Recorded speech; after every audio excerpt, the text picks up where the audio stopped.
Caríssimos irmãos e irmãs, nós estamos no capítulo 1 de São Marcos, já há algumas semanas. O capítulo 1 de São Marcos tem assim como esqueleto o evangelho da semana passada. Jesus, ele expulsa o demônio de alguém que estava na sinagoga. Hoje a cura da sogra de Pedro. Semana que vem a cura do leproso. Então o esquema é diabo, mulher e um homem. Esse esquema a gente encontra lá no Gênesis. Então Marcos, quando está colocando isso, ele está fazendo uma alusão ao Gênesis. O diabo, Eva, Adão. O esquema é: o diabo tenta a Eva, que tentada dá início ao pecado, e por conta disso vem toda a consequência do pecado. Então o diabo causa a tentação, causa febre na mulher, que por consequência causa lepra em todos nós.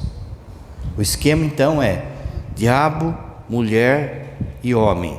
Diabo, febre e lepra. Diabo, tentação e pecado.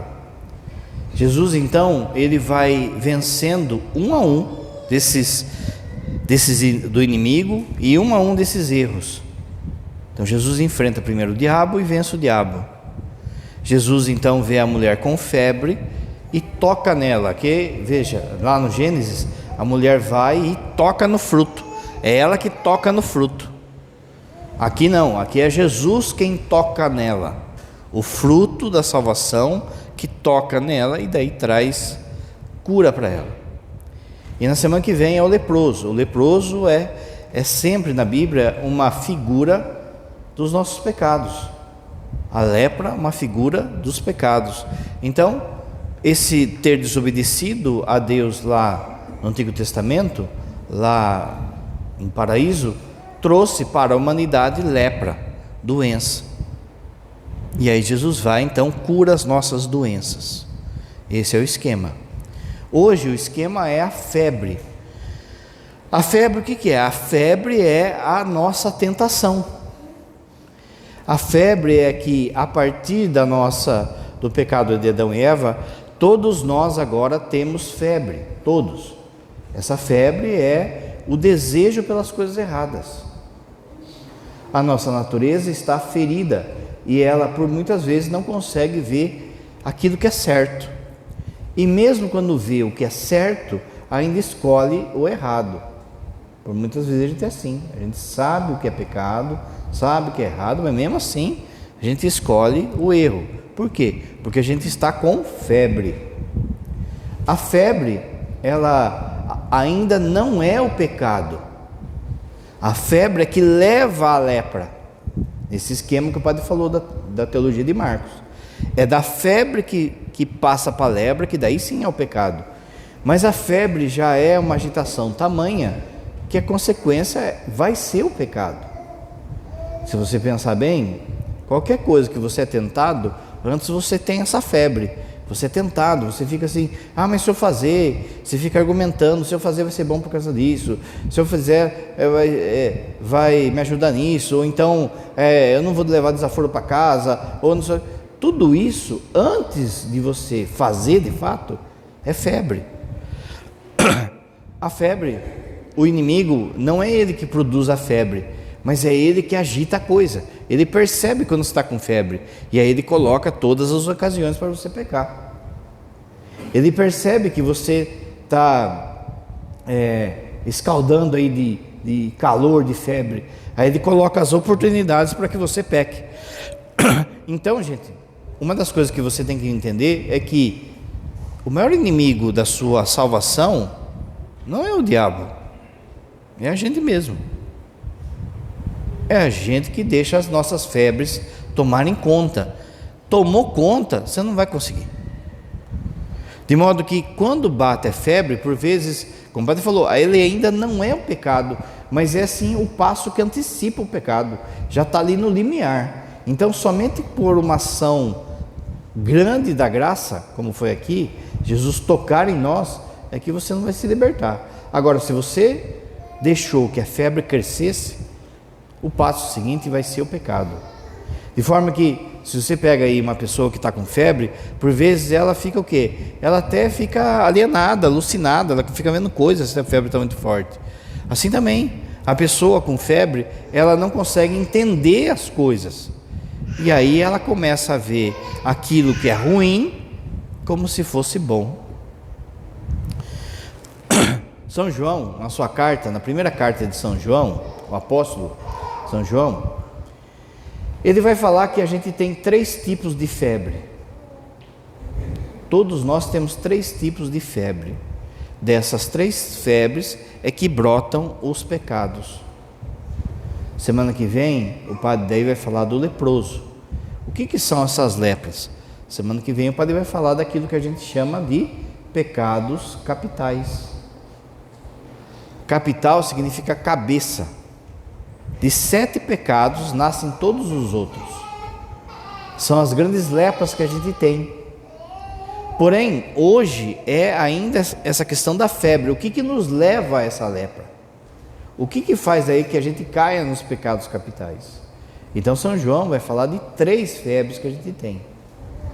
A primeira é a concupiscência da carne. O que é concupiscência?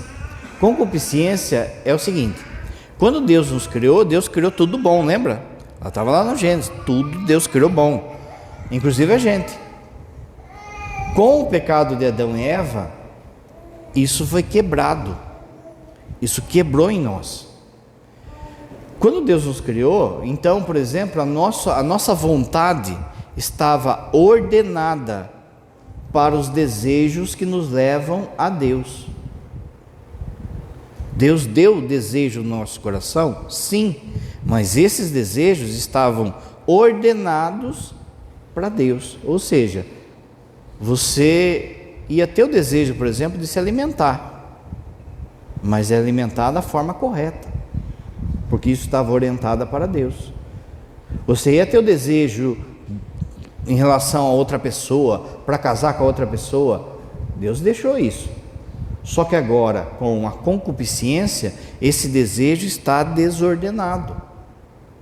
Então, por muitas vezes, quer pegar todo mundo, ou quer ter uma vida, mesmo entre o casal, uma vida errada, fazendo coisas que não se deve. Enfim, Deus colocou no nosso coração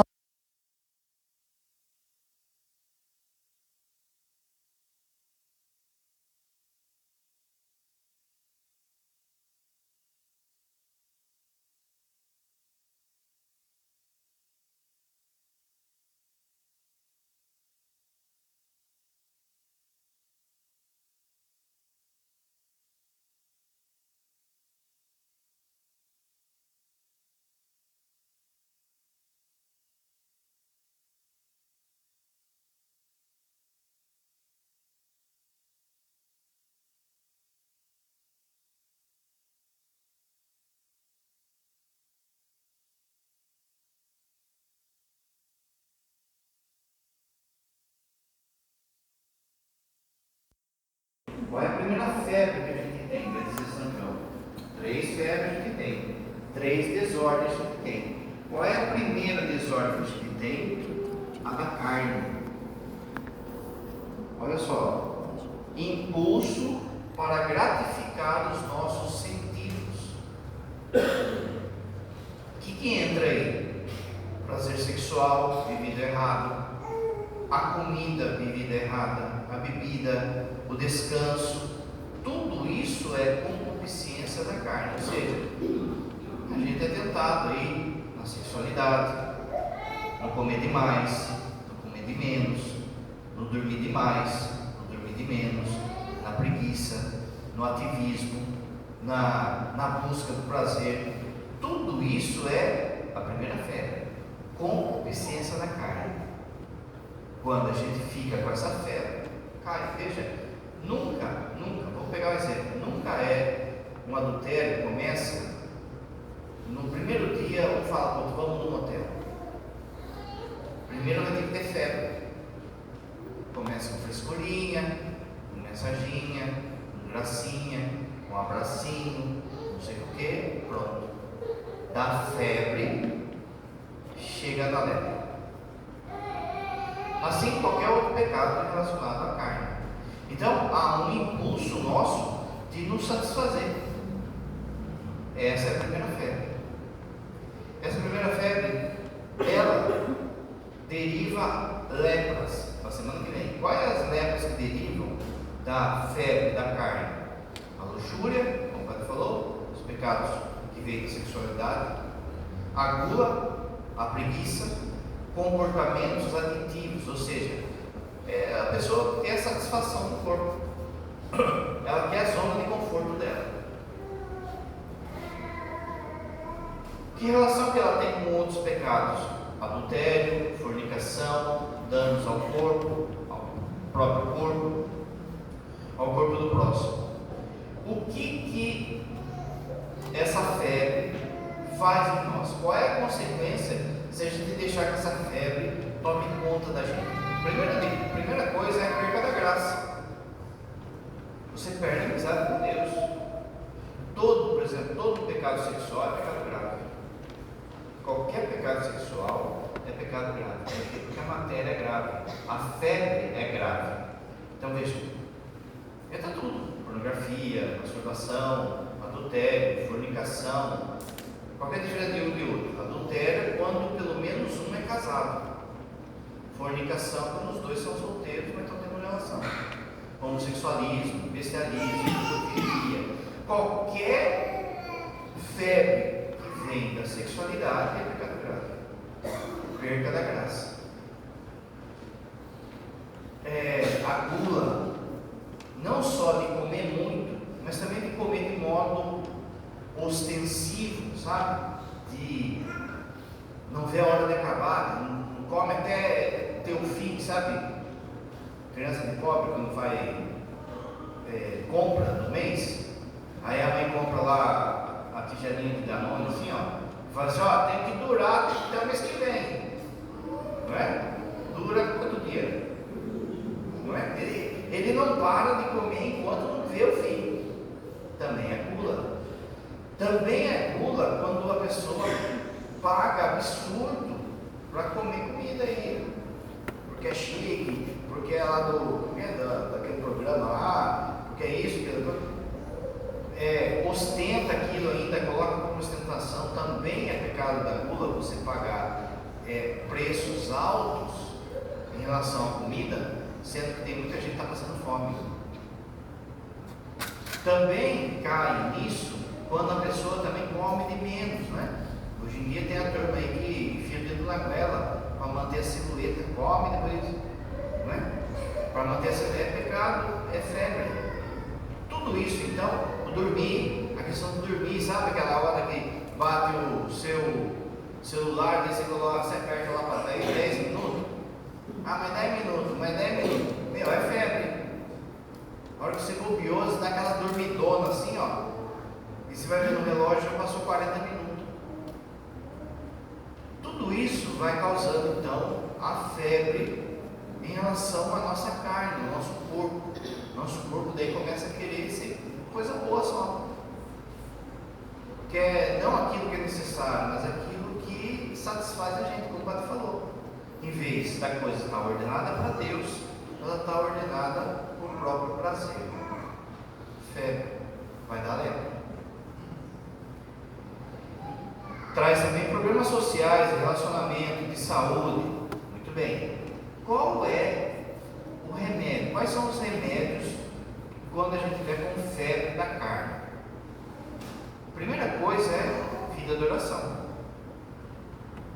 Na oração entre o jejum e a penitência.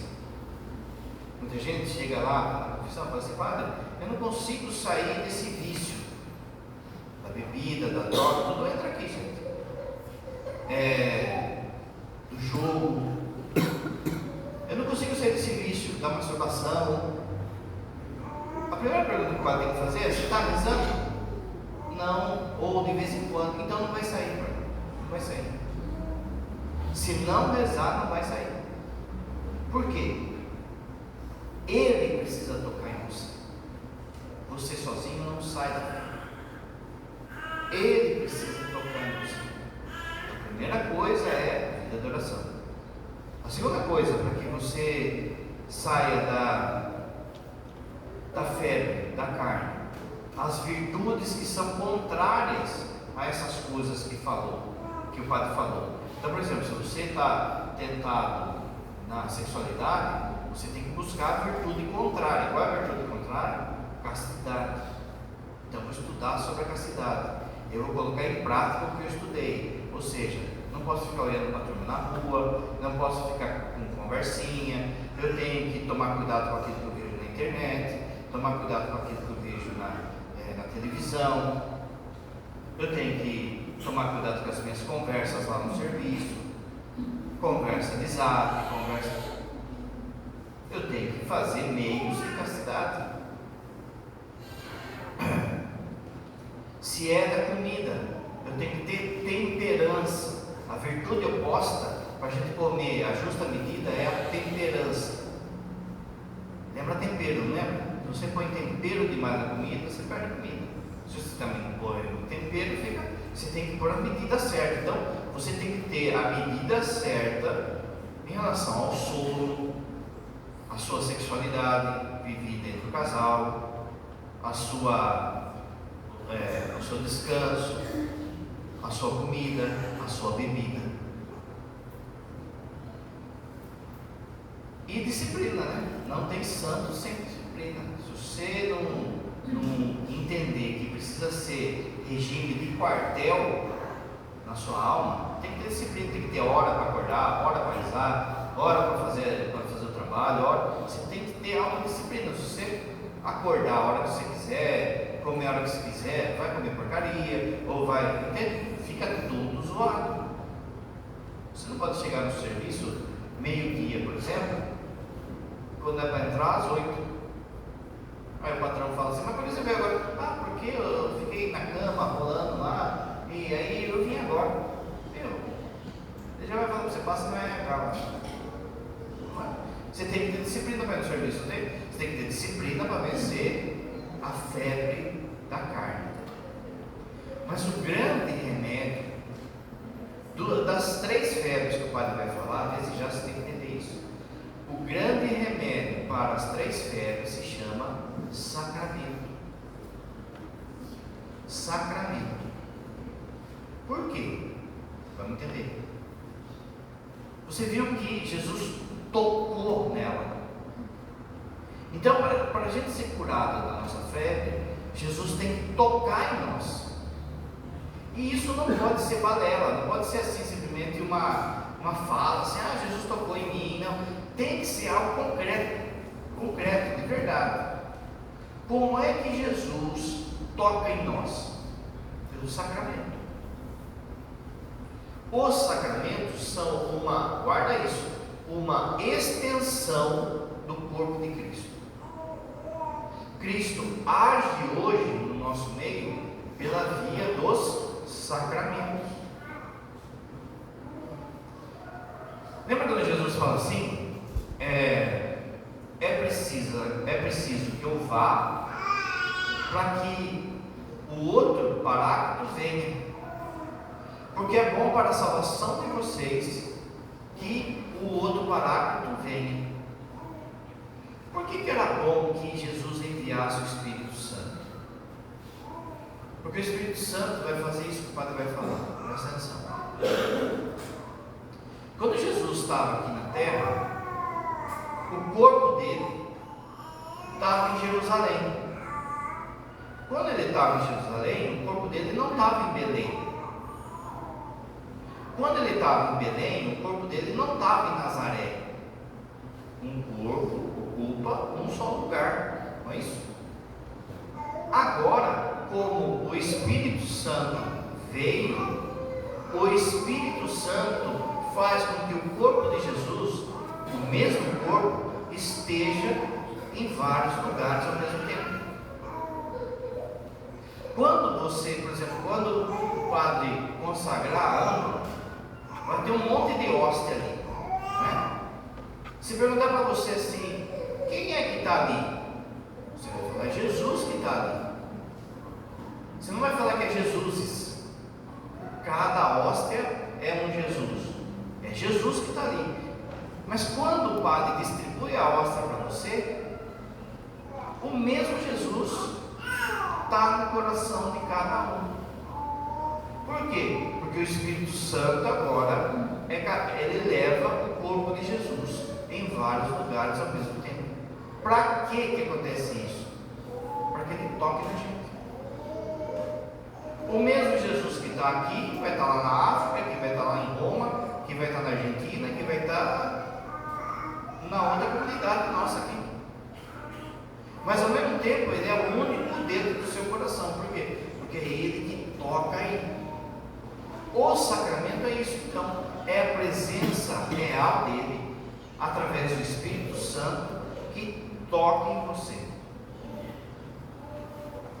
Quer ver? Vamos pegar, por exemplo, o sacramento da unção dos enfermos.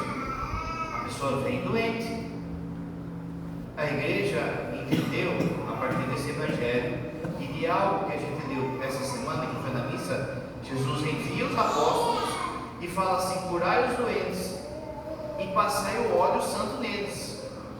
Então a igreja entendeu que quando o padre vai lá, pega o olhinho lá que o bispo abençoa na quinta-feira santa, pega aquele olhinho consagrado, não é qualquer óleo, o olhinho consagrado, e passa no enfermo, é Jesus que está tocando naquele enfermo. Ele está tocando pela cura, ou para que a pessoa fique pronta se chegar a hora, se for a hora. Quando, por exemplo, você comunga, é ele que toca a sua alma, é ele que é capaz de curar a sua febre. Quando você confessa, quando você casa, por exemplo, se o casamento for ajustado naquilo que é para ser vivido de forma de santidade, veja, o casamento vai curar, ou devia curar, a febre de desejo dos dois. Agora um vai viver do outro. Agora então o certo é não ficar olhando, né, o terreno de fora, o terreno de cima. Curou a febre de desejo. O São Paulo vai falar isso. A febre assim da solidão. Um vai ajudar o outro para que não se sinta sozinho nessa caminhada. E por aí vai. Então, nas três febres que o padre está falando, a cura sempre é a via sacramental.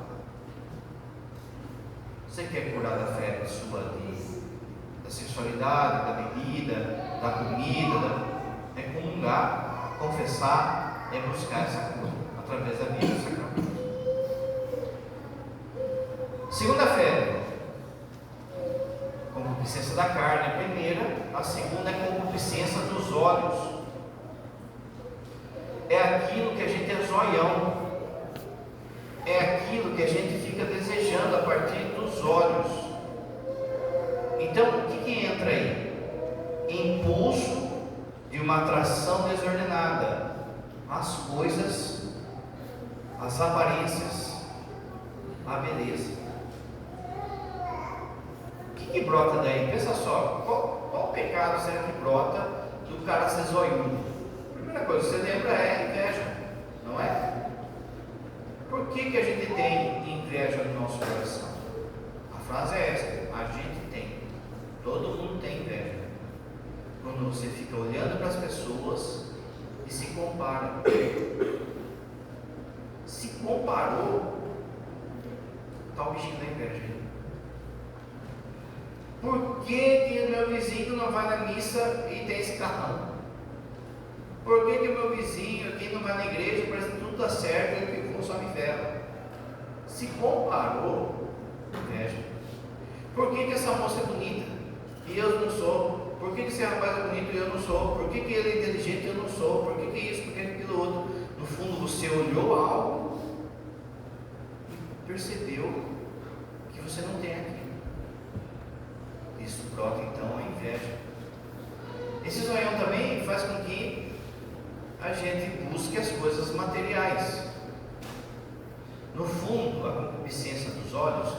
ele é o desejo pelas coisas da terra em vez de buscar as coisas do céu. Então, por exemplo, é febre dos olhos da concupiscência quando uma pessoa, por exemplo, fala assim: eu não fui na missa hoje porque eu tenho que rebocar um muro lá em casa. O olhar dele está aqui na terra, ou seja, é mais importante eu rebocar o muro do que buscar a Deus. Então o olhar dele está errado. Ele está tendo um olhar errado das coisas. É concupiscência dos olhos quando a pessoa, por exemplo, não reza e se mata de buscar bens materiais, de trabalhar de domingo a domingo, de trabalhar sem descanso, de ser avarento. Tudo isso é febre dos olhos. Por quê? Porque o seu olhar está voltado aqui na terra. O grande erro é esse, e não nas coisas do céu. Pensa só, será que é mais importante, por exemplo, você rezar o terço em família ou rebocar a parede? 90% da turma vai pensar em rebocar a parede. O olhar está errado, é febre. Você não está vendo o que de fato é importante. O seu olhar está obstruído, de forma que a gente então tem que ajustar o nosso olhar para as coisas do alto, para as coisas que não passam, para as coisas que também que são eternas, e por consequência aí as coisas temporais. Então, diante disso, quais são os pecados que brotam daí? Materialismo, da febre do olhar. Materialismo, aparência. A pessoa, ela pode viver da aparência, na roupa, no status, ou julgar as pessoas pela aparência. É o olhar errado das coisas. Ou julgar as pessoas sem saber direito o motivo das coisas. Ele está olhando só pelos olhos dele. Materialismo, avareza, inveja, ostentação. Hoje, em tempos de internet, de Facebook, Instagram, essas coisas, quantas pessoas, olha esses artistas, eles vivem da concupiscência dos olhos, eles vivem de ostentação. Eles ficam mostrando lá ele com a namorada lá numa cachoeira, não sei o quê. Mas o relacionamento está acabando. Passa 2 semanas, está lá falando sempre, mas eu estava numa cachoeira semana passada. Porque você tem que ostentar, tem que viver daquilo. Aquilo gera dinheiro, gera like, gera curtição, gera notícia. Tudo isso é ostentação. A gente em menor escala também faz isso. A gente quer ser visto, quer ser amado, quer ser louvado. O que as pessoas... Tudo isso tem a ver com a terceira concupiscência, mas aqui também com a questão do olhar, de ser visto. Mentalidade materialista, como o Padre falou, consumismo, inveja, tudo isso vai brotando da febre dos olhos. O que a gente tem desejado? Qual é o grande desejo dele no nosso coração? Toma cuidado, porque às vezes é febre. O primeiro desejo do nosso coração deve ser amar a Deus sobre todas as coisas. O primeiro desejo do nosso coração deve ser ir para o céu, ser santo. Por consequência, eu ordeno todas as coisas da minha vida a partir disso. Não, a primeira coisa da minha vida é ganhar dinheiro, vencer na vida, ter bens, ter isso, aquilo. Meu, está com febre. A pessoa quer ser médica, ela vai, tem que estudar muito, né? Mas aí, no final de semana, ela deixa de vir na missa porque tem que estudar. É febre, é febre. Você trocou Deus por algo que passa, você está com febre. Deus em primeiro lugar, e depois você ordena todas as coisas. Esse zoião também, essa febre dos olhos também traz um outro pecado, que é o pecado da curiosidade. Eu tenho que saber de tudo o que acontece na minha vila, na minha casa, na minha rua. Eu tenho que saber de tudo que acontece entre os famosos. Eu tenho que saber de tudo que acontece na política, eu fico obsessivo. Meu, é febre, porque as coisas mudam. Por que todo dia, por exemplo, eu tenho que saber o que o Lula falou, o que o Bolsonaro falou? Meu, eles não têm lógica no que eles falam. Pode pegar qualquer político, ele fala um negócio aqui, 3 dias depois ele está desmentindo a fala que ele mesmo falou. Eles não têm lógica, eles falam para agradar a turma. E vai lá, eu vou lá e fico decorando fala de político, de estimação aí, ó, com uma curiosidade do que vai passar. Por que eu tenho que saber quando o Neymar vai ganhar, que cor o cabelo do Neymar pintou, quem é que ele engravidou? Por que eu tenho que saber dessas coisas? Vai gerando febre, vai gerando curiosidade, vamos. Por que eu tenho que ficar assim alucinado com o seriado, com a novela? Se eu não posso perder lá a novela, não posso perder o seriado, todo mundo está comentando, não posso, porque eu estou com febre. É mais importante eu saber do seriado do que saber dos evangelhos, por exemplo. A curiosidade, por exemplo, em relação às coisas do esporte, tem gente que fica aí, não é 24 horas aí, canal do esporte, fica lá vendo. Já viram aquele que o cara joga assim, que tem uma bala, que parece bocha, mas não é. É um disco assim, o cara joga no gelo, e aí vem o cara com uma vassourinha, já viram isso aí? Você começa a ver aqui de leve, o seu cérebro começa a fritar. Vai, você fica torcendo pro cara varrer. Vai ver se eu vou varrer, então. Você quer ver gente varrendo, não?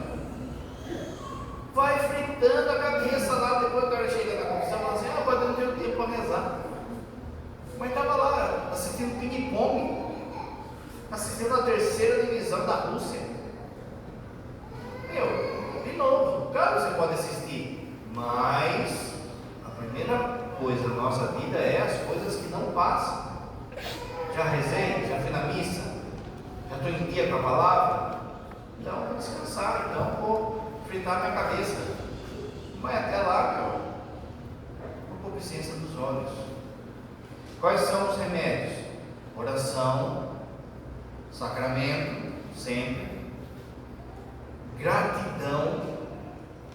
Qual é o grande remédio da inveja? Gratidão. Percebeu que você se comparou com o outro, o bichinho da inveja está aí. Se comparou, o bichinho da inveja. Percebeu que se comparou, Jesus, obrigado pelo que eu tenho. Na hora. Senhor, eu queria ter uma Ferrari, mas obrigado pelo meu Fusca, porque foi o Senhor que me deu. Pronto, já saiu fora. Por que ele tem uma Ferrari? Olha meu Fusca, olha só, está vendo os pedaços. Essa comparação dá algo que a nossa sociedade tem muito, e os jovens estão crescendo com isso, está entranhado, que é o vitimismo. Eu me faço de vítima. Que o padre vai entrar daqui a pouco também. Remédio ainda, então, gratidão, ser generoso, não ficar pegado às coisas. Veja só, eu estou lá, estou guardando o dinheiro, e isso é prudência. Você vai lá e guarda o dinheiro lá para algum imprevisto, ou você quer reformar a casa, quer trocar de casa, tudo isso é justo. Mas de repente o seu pai fica doente. De repente um irmão seu fica doente, um filho seu fica doente. Não, mas se eu usar esse dinheiro, como que eu vou fazer no futuro? O que me garante o futuro? Muda o foco. A pessoa está colocando a confiança dela, o olhar dela, no dinheiro que está guardado, e não em Deus. Muda o foco. Se Deus está pedindo, Ele vai dar amanhã. Seja generoso, seja simples. Não queira ficar com coisa ostensiva, de ostentação, não é? Olha que era o negócio celular hoje. Concupiscência dos olhos. Você tem um celular? Não, tem um iPhone 40. Né? É ostensivo. Aí vai lá e arranca a maçãzinha e fica lá mostrando para todo mundo lá que tem da maçãzinha. Comprou, né? Financiou mais do que a casa. Mas veja veja que a empresa, ela vive disso, ela vive dessa, o marketing, ela vive da concupiscência nossa dos olhos. Qualquer comercial, ele está alimentando a sua concupiscência dos olhos. Qualquer comercial, ele quer que você ache que você tem necessidade disso. Porque você pensa bem, para que serve o celular no fundo? Para telefonar, né? Mas hoje em dia tem que abrir lata de cerveja, tem que ser abridor de garrafa, tem que ser alarme, tem que ser luminária, tem que ser computador, tem que ser isso, tem que ser aquilo. E aí eu vou entrando nesse ciclo que eu acho que eu tenho que ter. Então, por exemplo, olha só, vamos pegar da empresa aí, da maçãzinha aí. O cara tem que ter o iPhone, mas aí só o iPhone não dá, tem que ter o relógio também, que daí o relógio avisa o que está no iPhone. Mas daí só não, tem que ter o iPad, tem que ter o computador, tem que ter todos os sacramentos. Repara que virou todos os sacramentos. A empresa faz com que você compre todos os sacramentos dele, causando dependência. Quanto que a gente atende aí de filho aí, de birra, de manha, por causa do celular? O senhor comprou esse celular? No meu tempo era tênis, né? Eu lembro que eu era criança, eu queria um Nike. Nossa, enchia a paciência do meu pai para comprar um Nike, pai, porque a minha mãe queria um Nike. Aí uma vez, não sei o que minha mãe, isso que loucura que minha mãe, porque minha mãe não é de sair de casa. Isso que loucura que Deus ia chamar ela lá para ir no Paraguai. Aí eu falei, traz o Nike para mim, né? Falei, agora. Aí, na hora que ela chegou, a cachorra, eu trouxe o tênis. Aí eu, tudo lá, né? Agora eu vou abafar na escola. Aí eu abri a caixa, o tênis era Mike. Mike. Aí eu tenho que ir na escola com o tênis Mike. Pensa só, a turma zoando. No fundo, o que era a ostentação minha? Não é? A gente é assim. Por causa de uma letra, eu me senti envergonhado, humilhado.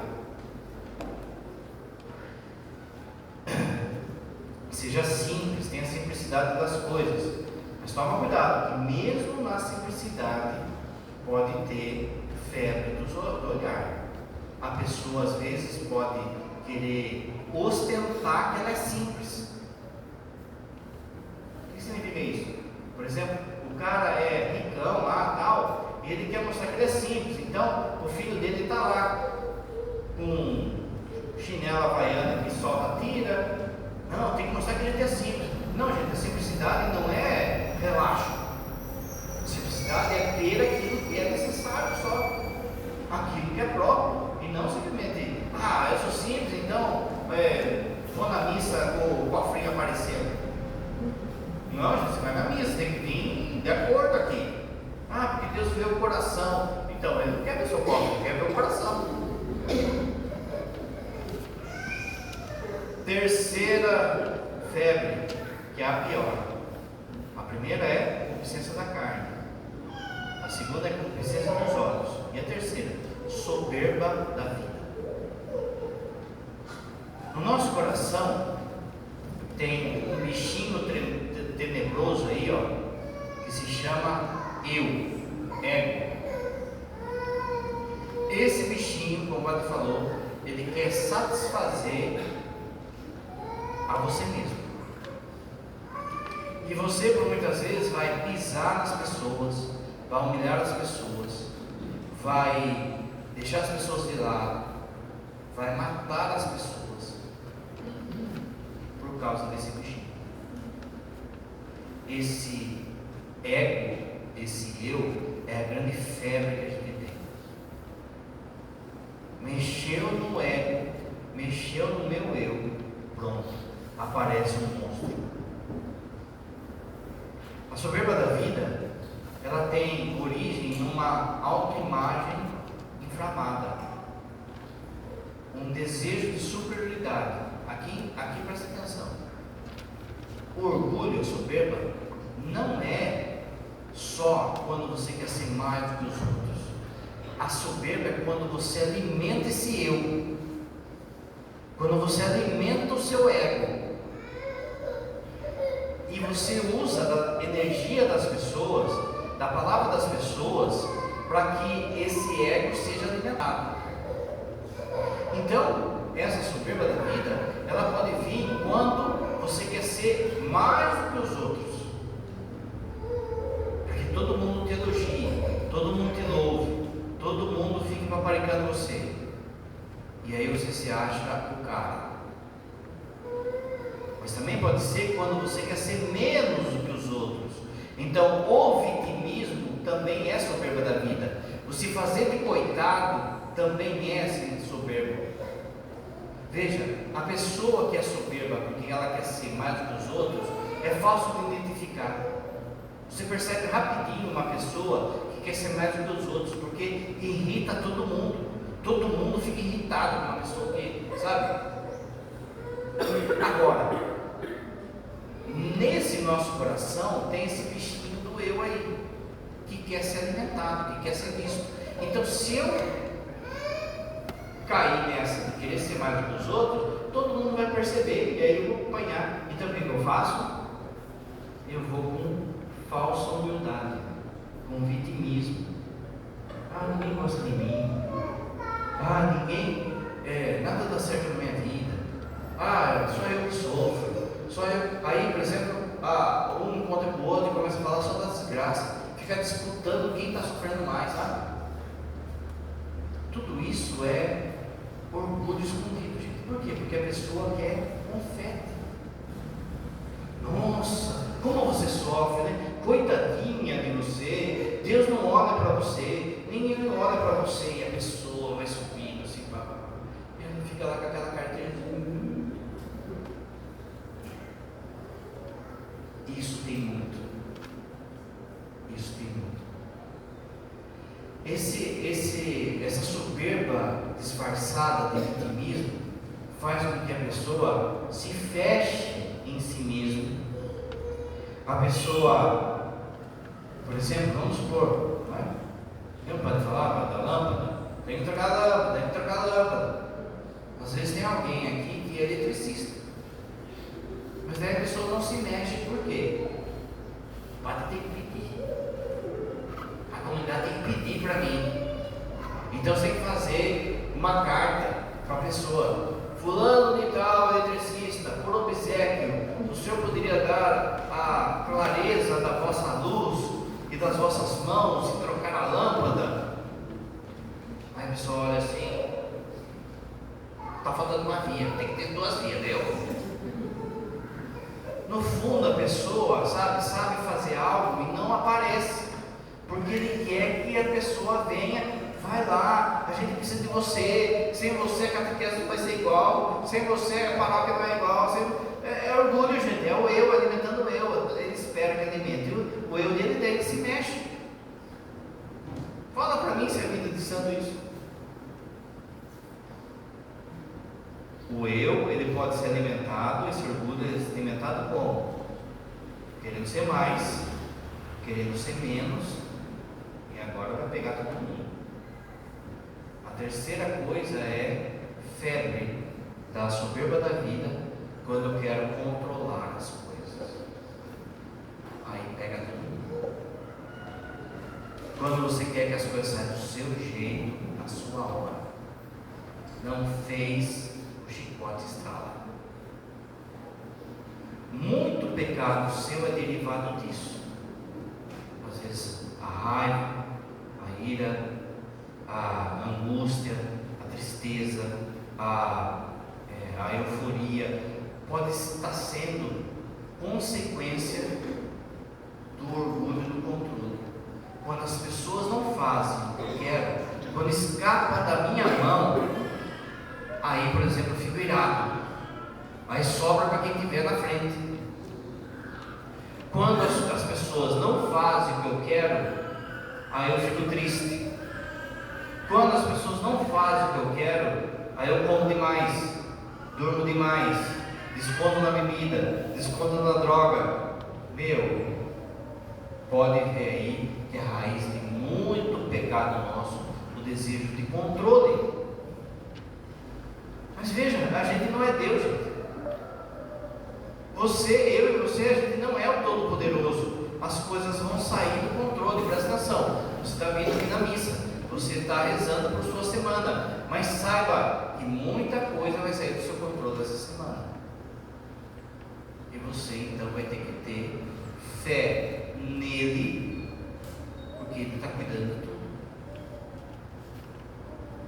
Esse controle, ele humilha as pessoas, ele exige das pessoas, ele disfarça. Por exemplo, veja só, olha aí,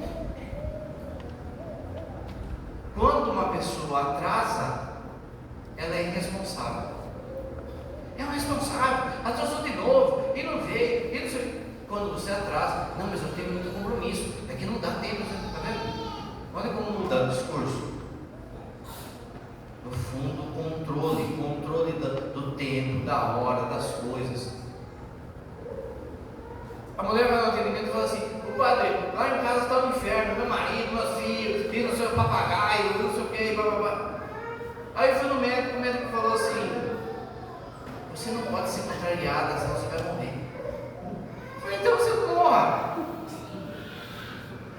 Então vai morrer, gente. Por quê? Porque é cheio de contrariedade a vida. E você tem que aprender a lidar, porque você não é todo poderoso.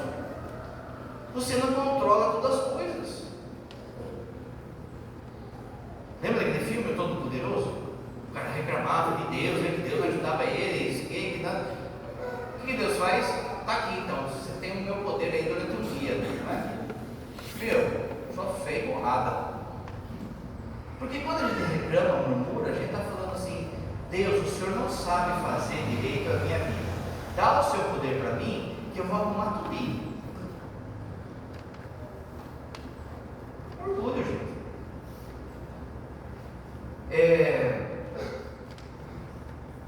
Quais os pecados, as lepras da semana que vem, que brotam da soberba da vida?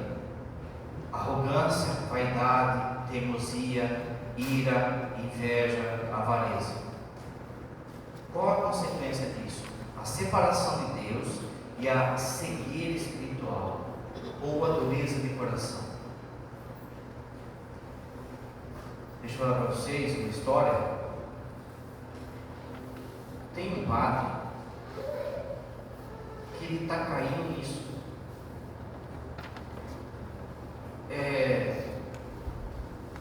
A gente de fora, a gente percebe que ele está cego.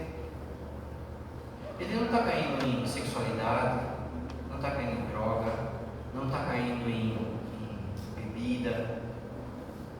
Mas quem está próximo está percebendo que esse padre está caindo pela dureza de coração dele. Eu já falei várias vezes para ele.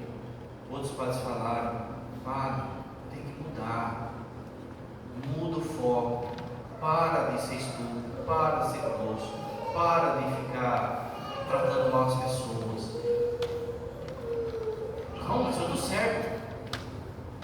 Gente, eu estou vendo esse padre perdendo o ministério daqui a pouco. Ele está na beira da lepra, porque ele não escuta ninguém. Eu fico rezando, sem brincadeira, eu fico rezando e pensando assim: o que eu posso fazer para ajudar esse padre? Porque a dureza de coração não escuta ninguém, gente. Essa rigidez não escuta ninguém, ele só escuta ele. Então o mundo está errado, ele que está certo.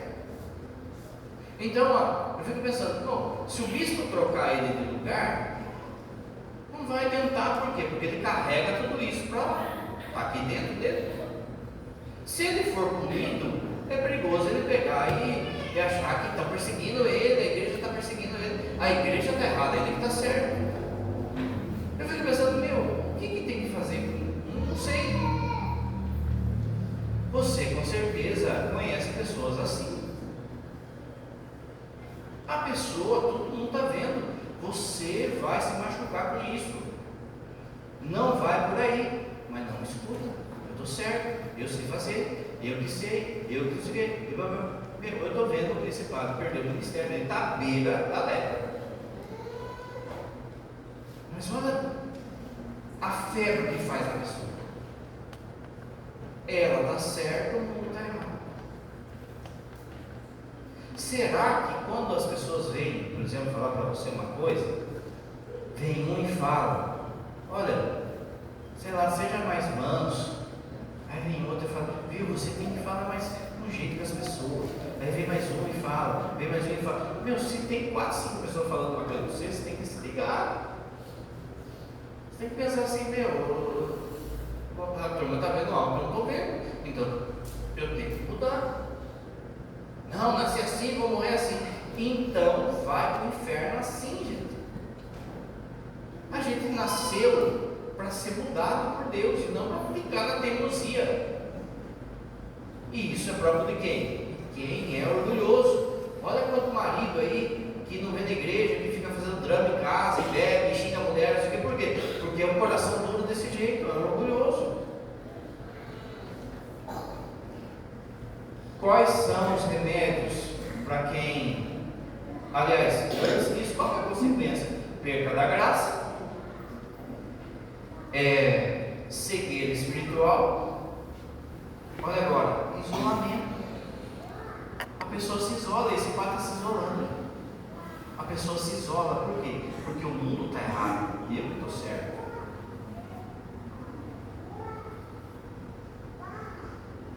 Qual o tratamento disso?